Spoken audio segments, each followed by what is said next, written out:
All right, today's video is going to be about the ab wheel. Okay, ab wheel is a great core exercise. These things are pretty cheap. A lot of people have these at their house, or you see them around the gym. But more times than not, we see people mess this exercise up in a way that is more skill-based than it is whether they're weak to do the lift.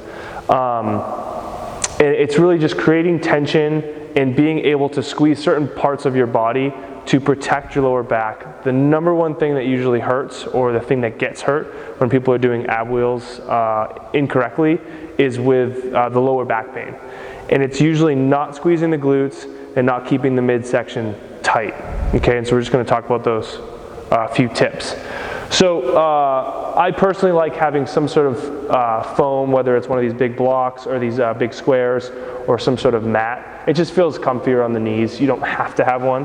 But if we're doing the ab wheel here, instead of just being like, okay, I kind of get it, I put my hands here, and I'm just kind of going out, we want to pre-load everything before we actually start this thing. And so you're actually going to kind of get in this cat back looking shape, which is kind of goes against a lot of things we do in training, right? They're like neutral spine, neutral spine. This is not the case. We want to hold this shape, keep this nice and tight for the duration of the ab wheel, or for the roll. So you're going to get in this cat back position. You're bringing your hips forward, so you're squeezing your butt. If your hips are like this, you cannot fire those glutes, and this is where the brunt of the roll is going to be taken. So bring those hips forward, squeeze your butt. You're naturally going to squeeze your abs, and you're going to try to maintain this shape for as long as you can, and then you're rolling back. And so it takes a little bit of practice just to see where that distance is going to be. So if you're rolling out and you're taking in a big sniff of air, and you're going out, and maybe you can go all the way down. I came off the mat, but maybe you can go all the way down, keep shape, and come back, and you're like, wow, great, that's going to be my roll. But maybe you go out, you feel really good, and somewhere right about here you start to feel like you're going to lose it. Come back. Okay? If you're going to lose shape here in the midsection and you're going to feel like your back is arching, you've gone too far. Okay? So if you get out here and you start to lose it and it's going to hurt trying to come back, just put your hand down and be like, okay, that was too far.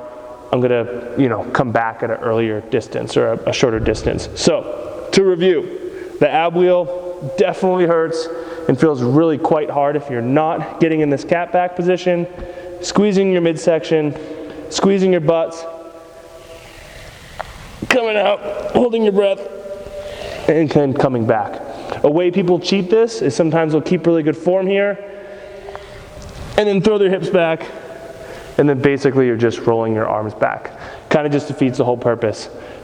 If the ab wheel on your knees starts to feel easy, like you can't go any further and you can come back, we say go on a slower rep count. So maybe 3 to 5 seconds per rep. So you're really going to slow it down. You're going to be under tension for a little bit longer. The other way to start working this is potentially inclining this on a bench and being on your feet. Because the next version of this is doing a standing one. And going right to a standing one's pretty hard, but you can put this on a bench and try some standing ab wheels inclined, and then eventually working to the full standing ab wheel.